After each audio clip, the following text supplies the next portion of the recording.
రాష్ట్ర ప్రభుత్వం ప్రవేశపెట్టిన 6 గ్యారంటీ పథకాలను అమలు కోసం ప్రజాపాలన సదస్సులు నిర్వహించడం జరుగుతుందని జిల్లా కలెక్టర్ శరత్ అన్నారు. రంగారెడ్డి జిల్లా సదాశివపేట మండల పరిధిలోని ఆరూరు గ్రామ సచివాలయం వద్ద ఏర్పాటు చేసిన ప్రజా పాలన సదస్సులో ముఖ్య అతిథిగా కలెక్టర్ పాల్గొన్నారు. కౌంటర్లను ఆయన పరిశీలించారు.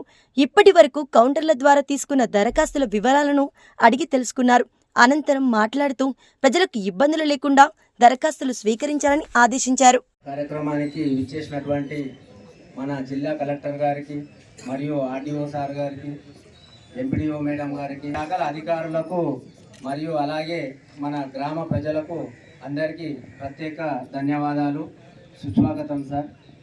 అలాగే ఈ 6 గ్యారంటీల పథకానికి అందరూ దరఖాస్తు చేసుకొని దీనికి అర్హులైన వారు ఈ లబ్ధి పొందగలరని చెప్పేసి అందరికీ మనవి చేసుకుంటూ, సార్ ఇంకొకటి సార్, మా దగ్గర గత 30-40 సంవత్సరాల నుంచి మాకు చిన్న ఊరు ఉండే సార్, చాలా పెద్దగా అయిపోయింది.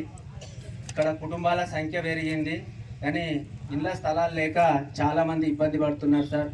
ఎందుకంటే చుట్టుపక్కల ప్రైవేట్ వెంచర్లు అయినాయి, ధరలు పెరిగిపోయినాయి, అందరూ గరీబులే ఉన్నారు, కూలీ పని చేసేటోళ్ళు ఉన్నారు, ఫ్యాక్టరీలలో పోయే వాళ్ళు ఉన్నారు, చాలా ఇబ్బంది పడుతున్నారు సార్. ఒకటే కుటుంబంలో సంఖ్య పెరిగి, అలాగే ఈ కంపెనీలలో పని చేసుకుంటుంటే కూడా వాళ్ళకు నెల జీతం వస్తుంది, సగం కిరాయిలు కట్టుకొని వాటికే సరిపోతున్నారు సార్. 20 సంవత్సరాల నుంచి చాలా ఇబ్బంది పడుతున్నారు సార్. అయితే మేము 52 సర్వే నెంబర్ ఉంది సార్ పక్కకు, గవర్నమెంట్ ల్యాండ్, దాని లోపల 10 ఎకర్స్ వాళ్ళు పొజిషన్లో లేరని చెప్పేసి ఖరీదు ఖాతాలో ఉంది సార్. అది సార్కు కూడా ఇంతకుముందు చెప్పిన సార్, ఆర్డీఓ సార్కు. అయితే దాన్ని ఇంతకుముందు మేము క్లీన్ చేయించినాం సార్ 10 ఇయర్స్ బ్యాక్. అది గవర్నమెంట్ ఆ జీవో రాలేదు, అది కూడా కాలేదు.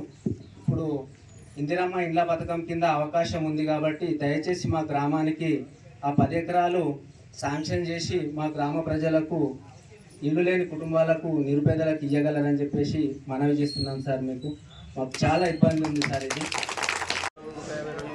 రాసుకొని సర్పంచ్ గారిని చూసుకొని అన్నీ వచ్చేసినాయి అనుకోండి, మీరు ఎవ్రీథింగ్ నెంబర్ వేస్తారు. ఒకటి అన్ని కౌంటర్ ఈ నెంబర్ వేయట్లే కదా, అన్నీ చూసుకొని మీరు నెంబర్లు వేసుకుంటారు. మీరు 200-400 వచ్చినా 800 వచ్చినా చూసుకొని కట్టి మీరు ఎంపీడీఓ గారికి ఇచ్చి రసీదు తీసుకోవాలి. అర్థమైందా? మళ్ళీ వెరిఫికేషన్, కంప్యూటరేషన్ అన్నీ ఉంటాయి కదా, అందుకని. ఓకే, హృదయపూర్వక ధన్యవాదాలు. మాట ఇచ్చినట్టుగానే ప్రమాణ స్వీకారం రోజునే అభయహస్తం 6 గ్యారంటీల ఫైలుపై తొలి సంతకాన్ని చేసింది మన ప్రభుత్వం.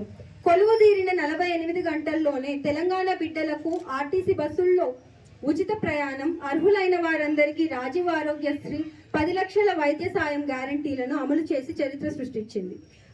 అదే సంకల్పంతో మిగిలిన గ్యారంటీలను కూడా నెరవేర్చేందుకు ప్రజాపాలన కార్యక్రమానికి మన ప్రభుత్వం శ్రీకారం చుట్టిందని తెలియజేసేందుకు గర్విస్తున్నాం. చివరి వరుసలో ఉన్న పేదవారికి కూడా సంక్షేమ పథకాలు అందినప్పుడే ఈ రాష్ట్రం, దేశం అభివృద్ధి చెందుతుంది.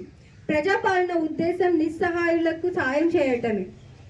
స్వయంగా ప్రభుత్వమే ఇవాళ మీ ఊరికి, మీ ఇంటికి వచ్చింది.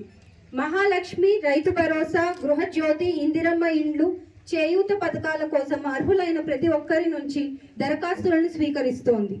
ఈ మహత్తర అవకాశాన్ని మీ అందరూ సద్వినియోగం చేసుకుంటారని, ప్రజాప్రభుత్వం తలపెట్టిన సంక్షేమ యజ్ఞంలో భాగస్వాములు అవుతారని కోరుకుంటున్నాం. కృతజ్ఞతలతో మీ రేవంత్ రెడ్డి, ముఖ్యమంత్రి, తెలంగాణ రాష్ట్రం.